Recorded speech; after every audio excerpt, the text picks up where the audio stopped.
And some clubs on campus are known to have really sus activities.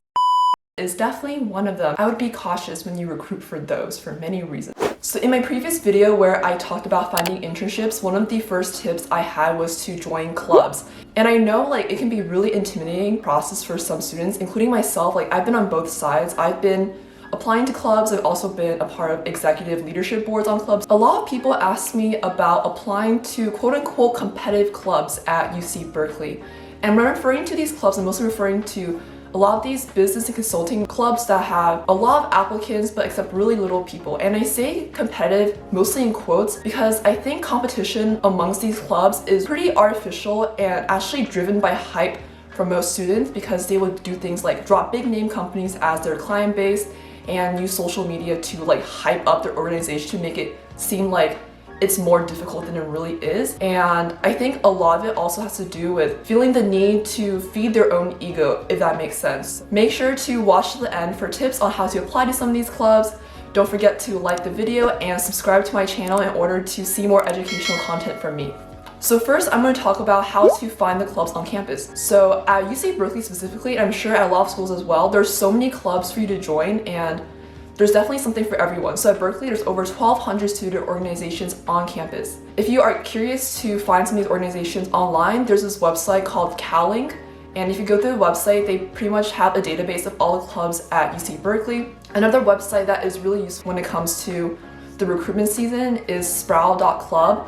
It's basically a student-made website where you can scroll the different clubs that are available during the school year, and you can see a list of recruitment events as well as application deadlines. So it's really useful for navigating some of the logistics of recruiting on campus. So basically how a lot of these clubs advertise during normal pre-COVID times. For the first 2 weeks of school, clubs usually set up tents every morning for the first 2 weeks. They basically hand out flyers to students who are walking to class during the day, so you can have the chance to talk to some of the current members at their booths or tents to get sort of idea for how the club is like. So now I'm going to talk about how to actually join clubs, aka the application process. So a lot of the clubs on campus are actually open membership, so you can just join by signing up. The clubs I'm mostly going to focus on this section is the pre-professional clubs, where you have to submit an application and go through this recruitment process. The way how clubs work at Berkeley is kind of actually applying to a company, where you first have to submit a written application that usually includes your resume, and most of them also have some written application questions like, why do you want to join X club? So you kind of have to explain your rationale behind that. So for this section, I would definitely recommend writing unique answers for every club's application. And I know sometimes it can be really tempting to copy and paste answers across your applications, but I think a lot of the organizations really like to see if you are truly interested in their organization and not a generic answer. But if you do copy and paste, just don't forget to replace the club names throughout your applications.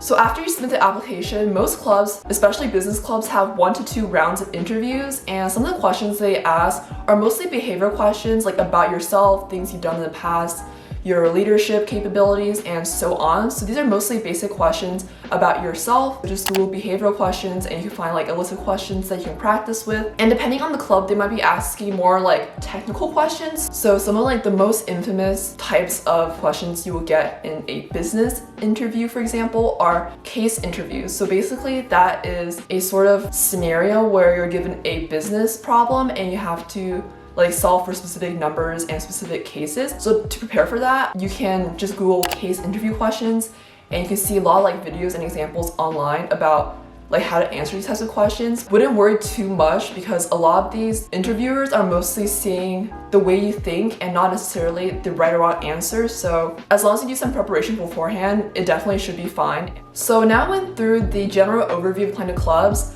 I want to talk about some of the things that clubs and other people probably won't tell you when you're applying, and this is definitely something that I've sort of learned myself as I applied to these organizations during my first and second years. So the first part is info sessions. So basically, most clubs hold a few sessions before the application is due during the first 2 weeks of school, and this is where they mostly talk about more information about the club. You get to talk to some of the members that are currently in the club. So when it comes to info sessions, a lot of the clubs actually take attendance on who shows up to the info sessions. So if you're interested in a specific organization, it's pretty important that you show up to many of these like club events as possible, so you are like tracked in their system. Another thing that clubs usually host is coffee chats. So basically when clubs host coffee chats, you talk to the members in a one-on-one setting outside of these info session events. So you might go to a coffee shop or just hang out as friends to chat about their club experiences and get to know them as a person.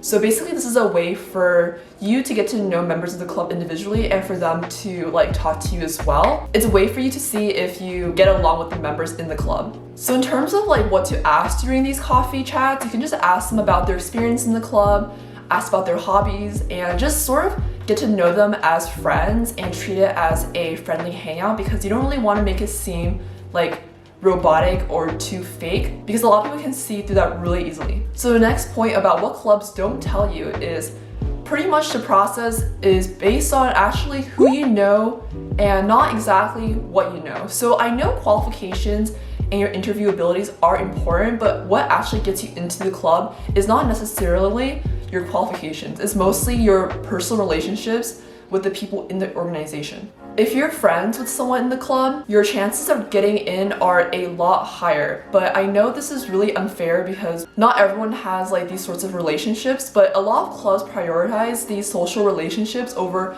the qualifications sometimes, because in clubs you actually spend like a lot of time with these people. Like you hang out, you do work together, so it's a lot more than just like professional experience. You want to be able to sort of get along with the people in the organizations for them to actually want to take you. And this also works to your advantage as well, because for yourself, you'll be spending a lot of time with these people. So you want to be able to see yourself joining a club where you're able to like hang out with the people and get along with them and, you know, have a good time overall, because it's honestly what clubs are all about at the end of the day. If you leave a good impression to the people that you meet during like the coffee chats and info sessions, a lot of people will be able to advocate for you during the application process. And if you get rejected by a club, I wouldn't take it too personally, because at the end of the day, it's students judging other students. So what basis of qualification does a student have to judge another student, if that makes sense? And lastly, I'm just going to talk about a few tips when it comes to applying to clubs and how you can sort of maximize your chances at the ones that you're really interested in. The first tip is to apply for a lot of organizations. Don't bank on one or two clubs that you'll get into, because applying to clubs is definitely a numbers game, so you definitely want to increase your chances by applying to several different clubs. The next tip I have is to talk to as many people as you can throughout the club application process to sort of get like a feel or the vibe of the organization,